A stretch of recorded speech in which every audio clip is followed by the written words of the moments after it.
What's going on, everybody? I'm Nick. And I'm Joe. And we're Nick and Joe. We are... I don't have my watch on. 1 hour and 40 minutes. away from watching Light Up the Sky, BLACKPINK documentary on Netflix. We're on the West Coast, so we only have to stay up until midnight, which is kind of nice, as opposed to being on the East Coast, where people have to stay up until 3 a.m. And we're super excited. Yeah. Today we're going to share with you our... what are we going to talk about? We're going to watch the documentary. Of course. And then we're going to talk about some things that we learned from it, or some things that we liked from it. Yeah. All that good stuff. Yeah, some new information, I guess. Yeah, well, I guess what we learned, because there seems to be a lot of behind the scenes stuff, like studio stuff, which is what I'm most excited for. I've been dying for that content ever since you introduced me to BLACKPINK. I want to see them in the studio working on music. Teddy is going to be interviewed in the documentary, so I'm excited for that. What are you excited for? I think we've watched pretty much all the BLACKPINK content there is. We've watched every minute of every BLACKPINK thing. We watched BLACKPINK House, Tour Diaries, and we watched like the Solo Diaries, Jennie's 24 Solo Thick Diaries. Spot. Yeah, like all of it. So I think like for me, I'm most excited for like pre-debut stuff. I think like stuff we haven't seen before, anything like that. Because there's not a lot of that out there. Yeah. And then also kind of the gap in between Tour Diaries and 24/365 when they were most probably working on the album, like what was happening in that period of time. Yes. Because we haven't seen much of that. I hope so. It's kind of short, an hour and 19 minutes. Yeah. So hopefully there's a ton in there to watch. But we're gonna try to stay awake for the next hour or so. Yeah. And we're gonna watch the documentary, and we'll be with you right after we watch it to give you our impressions, new things that we learned, and cool things that we saw. Let's do it.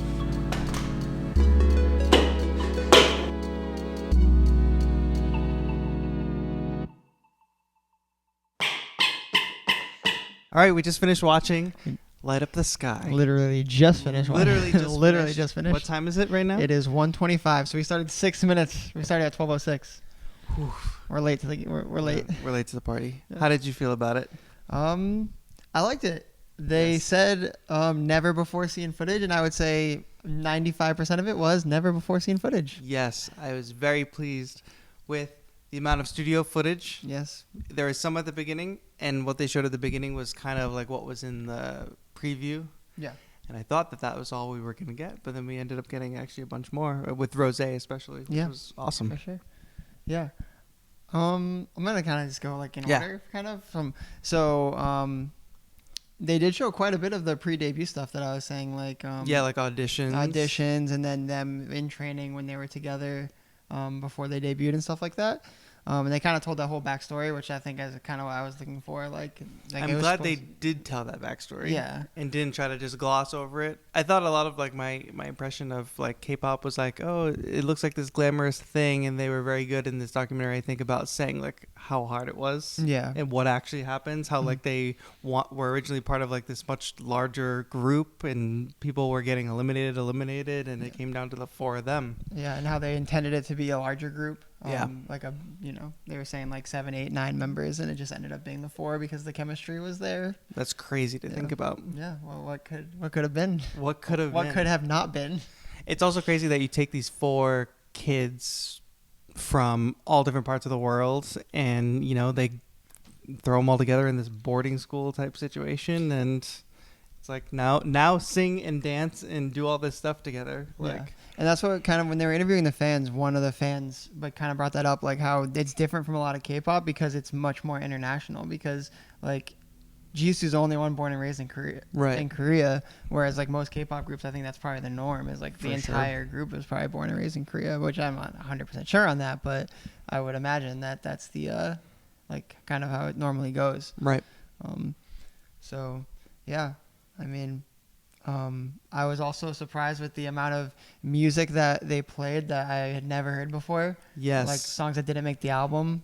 Unreleased stuff. Like even the thing that was in the preview, like I'm Ready for Love, when like Lisa's singing that's not in anything. I don't think that's in the album, no. Ton of that stuff. And then Rosé, like potentially Rosé solo stuff, or just like having fun singing, like writing, just having writing sessions, I guess. But it seems like they were working on like much more than just a song. Like it seemed like they were throwing ideas out there to like. It seemed like they were trying to put together like bunch of songs or just whatever Yeah. came together. And Teddy, I thought it was interesting the amount they showed Teddy and how he kind of like sets the whole thing up. Like he goes through each girl and like says where they came from and says their personality, and then they described him as like the CEO. Yeah. And GC was like, "Oh, he's the final boss." The final boss like of when we everything. got to Teddy, like we knew like we made it. It was Yeah. scary, whatever. Yeah. But he says straight up like, there's lots of music in here, like pointing to the computer, but we were very particular about what we released, so I can only imagine how many Blackpink tracks there are that we will never hear. Yeah, it makes me wish they would do something like a B-sides album or something, or like release like singles. But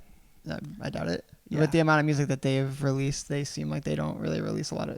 The intent is to not release a lot of music. For sure. So It's just like a slow drip. But I think that guarantees that we'll have a continuous flow of new Blackpink for yeah. quite some time. And then obviously, I think like it's been well proven that releasing small amounts of music spread out over time is better than dropping a 12-song album every 2 years. For sure. And it's better just for hype and everything like that. So, Yep. I think that's and what then, you drop a Netflix documentary Yeah, every now and then. And yeah, every couple of years. But I liked when they went through each individual member and they kind of told their own story. yes. It was like from their own perspective. It wasn't like a biography. It wasn't like somebody For like sitting sure. there telling. It was kind of like they had like the home videos from when they were kids and like how they kind of got there, and they told their own story about. And they have what so brought much them there. footage of Jenny. I don't understand.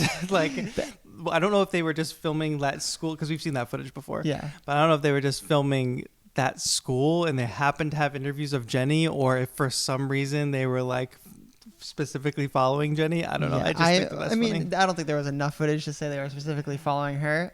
They probably just filmed stuff at the school or something, and they just happened to have that video of her. But like you think, like obviously there was a lot of video of Lisa dancing at like competitions and stuff. So Yes. I'm sure by your parents or whatever, just like taking videos, and then obviously they keep them. Same thing with like Rosé, like playing guitar and singing like it seems like at her house or whatever, or at church. So I mean, yeah, I liked that, just like them telling their own story and like how like what brought them to realize that it was something that they wanted to do, what brought them to audition, and then how the audition process was for like each individual person. I really like that. Yeah, and they do describe it as like, oh, it's like their like dream job or whatever, but then they just really go into, they never imagined what it would actually be like, especially when they started talking about like the actual training, like training for, you'd have a day off every 2 14 weeks, days, which is insane. It really puts, and what did Jesus say, like 3 to 4 dance lessons a day or something like that? A day. And then she's had to do the singing lessons every day, and like it's so intense. It's actually, I think it's pretty inspiring as somebody who went to like a university, like music program, whatever. Like people complain that stuff is hard, and it's just like nothing compared to this stuff. I think the thing that I think you don't think about as much is like the physical toll that it takes on them. For sure. And they went into that as well with kind of the tour stuff. When they talked about, like, I think a lot of that tour stuff, if for us, like we've watched Blackpink House, we watched Tour Diaries. So none of that tour stuff was really very new to us, because pretty much all of that, all the Coachella stuff is covered in like the Blackpink Diaries, the Tour Diaries on YouTube. So like we kind of, nothing there was new.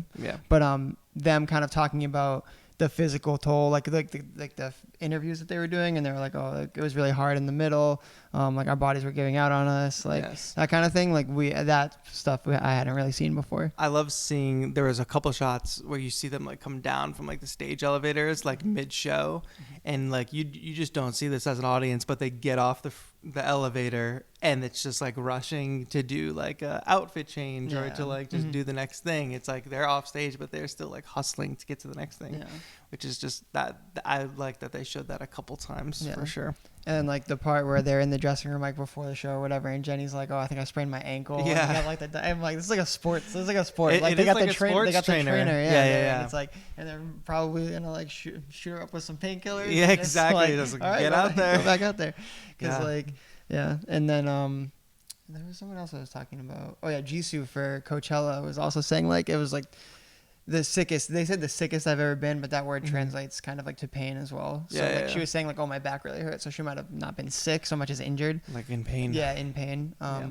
So she was like, yeah, this is like the sickest I've ever been, and like my back was really bothering me. I like didn't know if I could do it, like that kind of thing. And like that's the kind of thing that you would never think about or never notice. And they point out, there's a couple of parts earlier when they point out like, oh, I missed this note, or like I didn't move like fast enough here in this choreography.